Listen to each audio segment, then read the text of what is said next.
Chapter 1. Don't leave, lead.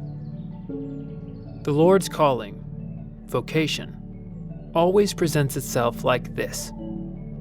If any man would come after me, let him deny himself and take up his cross daily and follow me. Yes, a vocation demands self-denial, sacrifice. But how pleasant that sacrifice turns out to be. Gaudium cum pace, joy and peace, if that self-giving is complete. In the wake of the horrendous abuse cases that surfaced in the summer of 2018, following an investigation led by the Pennsylvania Attorney General, many Catholics were left confused and heartbroken. If you remember the atmosphere in the church during those days, you'd recall some Catholics contemplated, and not a few proceeded to, leave the church altogether. But in the midst of the chaos, there were also brave bishops and priests, such as Father Mike Schmitz, who pleaded with the faithful to stay in the church and renew it from within. In an Ascensions Presents video released in August 2018, Father Schmitz gave the advice Catholics needed to hear.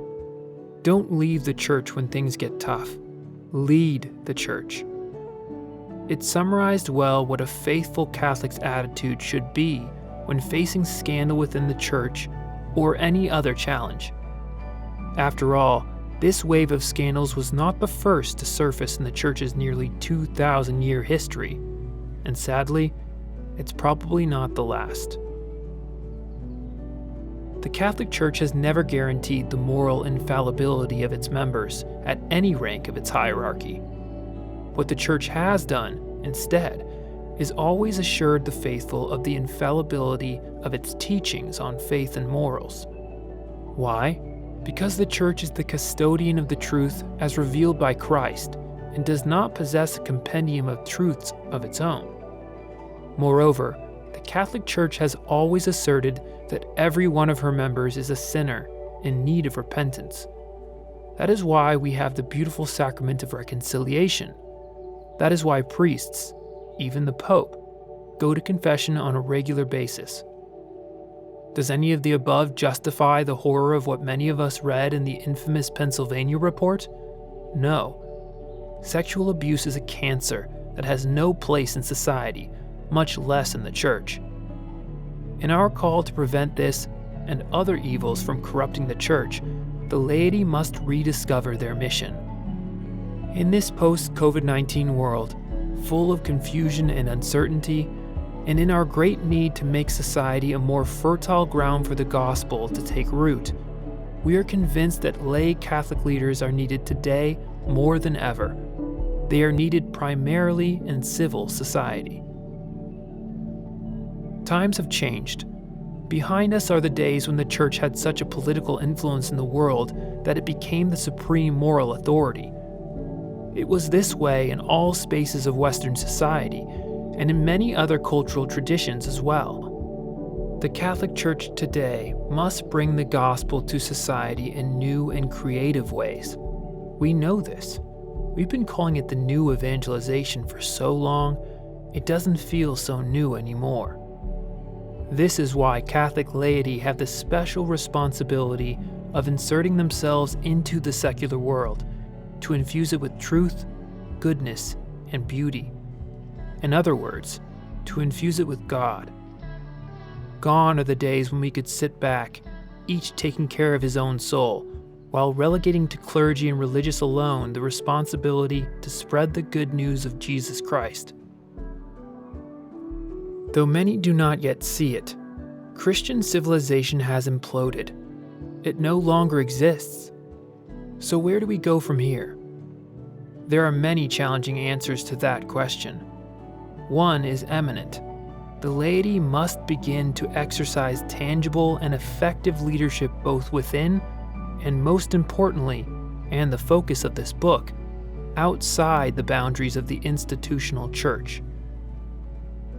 The Pope, our bishops, priests, and religious men and women simply cannot carry the weight alone, nor was it ever intended by God that they should. In the post-pandemic era, particularly in the United States, the Catholic Church finds herself in great need of committed, faithful, lay Catholic professionals to lead in key areas of civil society. We need the laity to lead the confused outside world. It is imperative that lay leaders work on making the world friendlier to the gospel in all areas of secular life, including, and with a high degree of urgency, the legal and political fields, so that our pastors can better proclaim the good news of Christ without obstacles. In fact, we are of the opinion that outside the church, the battlefield is loftier, and so are the opportunities to work for the common good while reminding the world what it seems to have forgotten, that which seems to be at the source of many of our problems today, what it means to be a human being. This is the main front of the cultural spiritual battle. Imagine what the world would be like if we had more influential doctors, engineers, business owners, accountants, politicians, police officers, entertainers, etc., who were also faithful and committed Catholics. What would the world be if these laity, relying on the grace of their baptism and confirmations, intentionally used their talents and meritocratically earned positions to influence the world for Christ? Imagine how much good the laity would bring to society if we only made it a priority to use our Catholic faith as the compass in our professional work and careers. In the end, what the world needs more of is what the world has always needed. The world needs more saints. As Leon Bloy said, "The only real tragedy in life is to not become a saint." That sure puts things into perspective. Let us strive to become saints, reflecting the image of Christ for everyone to see. So, if you, like us, are disappointed with the things you've seen happen inside and outside the church over the past few years or decades, if you are frustrated with the widespread corruption that seems to have only increased during the pandemic and with the continuous succession of crises today, we want to invite you to find in these pages a way to let that holy anger lead you to greater determination and a renewed commitment to the mission of the Church, concretely through your active participation in civil society as a lay Catholic leader. We believe that if there ever was a time when the world and the Church were in great need for lay leadership, that time is now. Archbishop Jose Gomez of Los Angeles, the current president of the USCCB, has asserted that this time in history is the hour of the laity. Ours are turbulent times, and our contemporary reality cries out for holy lay leadership in all areas of life. Through our personal work for the Church under Bishop Thomas Olmsted of Phoenix, inspired by his leadership and vision, through much prayer and reflection, we have come to this conclusion. It is imperative that the laity does its part to lead now, in and outside the institutional Catholic Church. The Pope and the bishops carry the magisterium and the teachings of the Church. Only they can make the sacraments available to us. This, however, is absolutely no reason why we should only expect courageous and magnanimous leadership to come from the ranks of the clergy. Let us accept the challenge and wake-up call from Archbishop Gomez. This is the hour of the laity. Not long ago in Italy, St. Gianna Molla was a physician, a wife, and a mother who defended the dignity of innocent human life. During the Cristero War in Mexico, St. Manuel Morales was a baker, husband, and father who became secretary of the local Catholic Workers' Union and president of the National League for the Defense of Religious Liberty. Servant of God Dorothy Day, born in Brooklyn, who had committed an abortion, repented and became a social leader who started the Catholic worker movement. They were all lay people. So was St. Juan Diego, the indigenous man who received the apparition of Our Lady of Guadalupe, leading to the conversion of millions to the Catholic faith. What each of these men and women had in common was more than their Catholic faith. It was an understanding, in some ways ahead of their time, of the Church's need for lay Catholic participation and leadership, in order to advance its mission. Prior to the Second Vatican Council, Vatican II, St. Josemaria Escriva began powerfully preaching about a way of holiness for ordinary people, lay men and women. This new way, previously underemphasized, consisted of prayerfully and excellently following their particular lay missions in secular society as leaders.